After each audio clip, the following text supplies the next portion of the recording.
Hey guys, Doug D Music, you know the shit. Although it's not shit, it's me.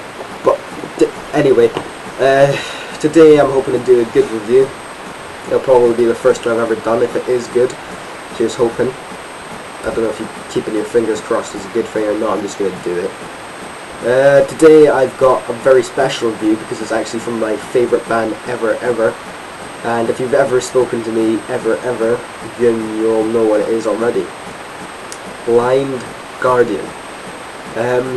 If you don't know who Blind Guardian is, then you know absolutely nothing about power metal, but that's besides the point. There are people like that.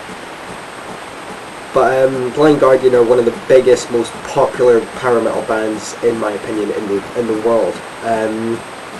They were also the band that got me into power metal, got me into metal mainly actually. And they've done so for so many people. The band is absolutely phenomenal. They've had so many releases, they've done so many live shows, they're absolutely amazing. And even in the later years, speaking now, you know, they've just released an album in 2010 and it's still going good, they're still going strong. And if I can get a chance, I'll do a discography and I can actually review that album. I can't remember what it was called now. I never remember it. At the edge of time, I completely forgot that. But anyway, yeah, Blind Guardian, their lyrical themes focus around anything fictitious even. I can't remember what the word is, but you know what I mean. Legends, myths, fantasy, tales, anything sort of nerdy. They also focus around a lot of Lord of the Rings sort of songs, which I think is actually quite funny, but they're really good. And Hansi Kirsch, the lead singer, is possibly the best power metal vocalist in the world. His voice goes so well with the music that he plays, or in fact, not that he plays, but that his bandmate play, and it's awesome. If you've never heard Blind Guardian before, check them out, you need to, regardless of the quality of this review, because they are fucking awesome! Anyway, so I'm reviewing the first album, should I say, that they ever released, and this was back in 1988 under No Remorse Records, and the name of the album is Batallions of Fear. In fact, the year they released this, they also changed their name. They started off for 2 years as Lucifer's Heritage, and in 1988, just before they released the album, they changed it to Blind Guardian. I'm not entirely sure why, but still, they did it, and it seems to have worked because, well, they're still here. But yeah, Blind Guardian, Batallions of Fear, released on May 18th, 1988. I sort of came about this album just back when I sort of had like 4 albums. I think it was Somewhere Far Beyond, Imaginations from the Other Side, Nightfall, and A Twist in the Myth. And I sort of just said to myself, okay, I'm gonna download the 2 earlier ones, Follow the Blind and Batallions of Fear. And immediately I wasn't too impressed, I'll admit that much.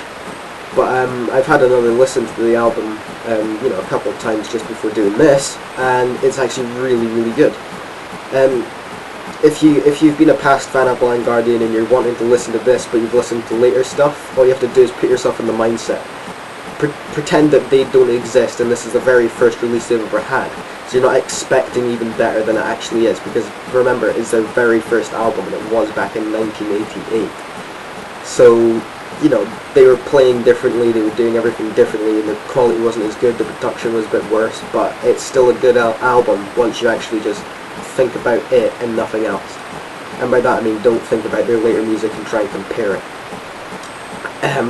Anyway, that's what I did. But yeah, this album is 8 tracks long if you're getting the standard edition, and I got a bonus track called Gandalf's Rebirth, which is just a little musical to end the album. But basically, if you've never listened to Blind Guardian before, they're really sort of, these days are a bit slower, they're sort of mainly focusing on power metal. But back in Batallions of Fear and the few earlier albums, they were really speed metal influenced. They were going really fast. And that's one of the big things in this album, and it's not actually that good.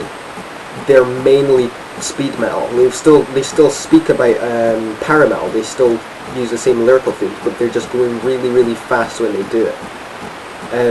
You know, even though it's so early on, you can still see a lot of potential, a lot of talent in all of the different people in the production of this. Hans Zai,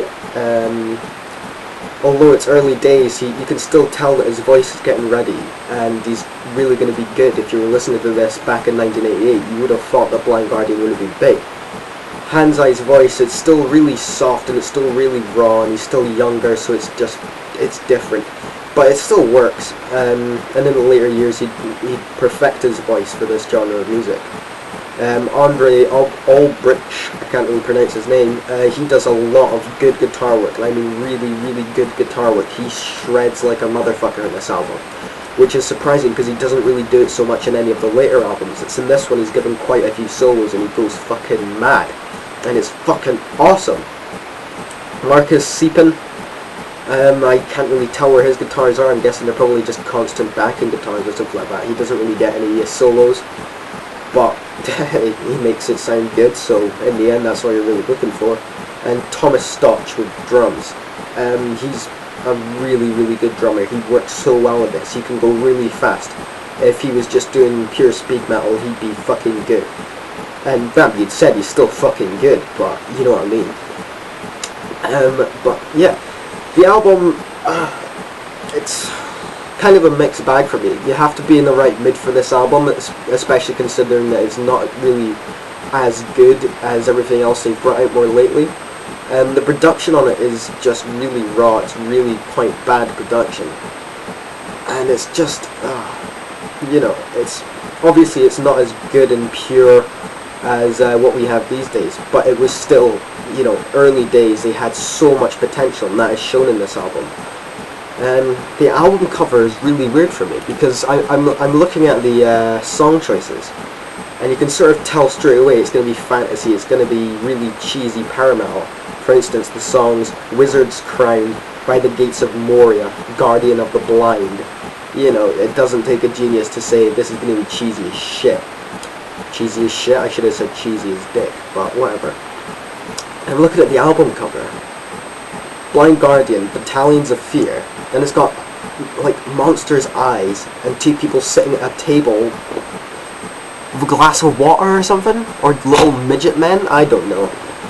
But, Blind Guardian confuses me with most of the stuff they do. Never mind what they did back in 1988. But anyway, I'm gonna stop speaking soon because I'm just babbling shit. Basically, the album it's good depending on the mood you're in, and how you're thinking of Blind Guardian, how you're considering it, and how you're going to think it's going to be.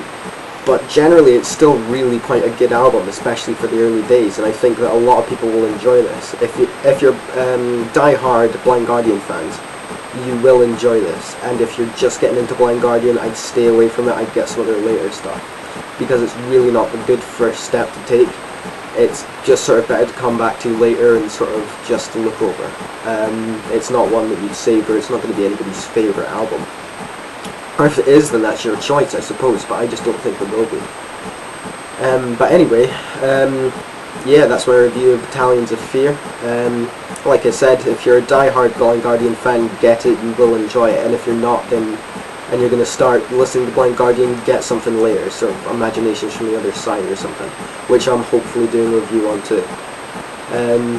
But anyway, until I bring that review out, well, not necessarily in that review, but you know what I mean, until I bring out my next review, thanks for watching, and I'll see you all soon. And if you ever want to request anything to do, then just send me a message and I'll get straight to it. Cheers.